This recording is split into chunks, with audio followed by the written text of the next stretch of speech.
Hello বন্ধুরা, আজকে আমি তোমাদের সাথে শেয়ার করতে চলেছি আমাদের বাড়ির নিজেদের গাছের জামরুল। দেখো আমাদের বাড়িতে কত জামরুল হয়েছে, দেখো কত সুন্দর লাগছে। আরও ছিল গাছে, ঝড় বৃষ্টির কারণে অনেক জামরুল পড়ে গেছে, তারপর পাখিতেও প্রচুর খেয়ে নেয়। দেখো কি সুন্দর লাগছে দেখতে।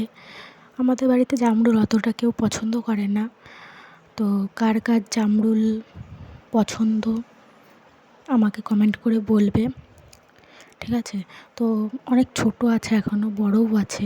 বড়গুলো আজকে পেরেছি, দেখাচ্ছি তোমাদের। তো দেখো কি সুন্দর লাগছে।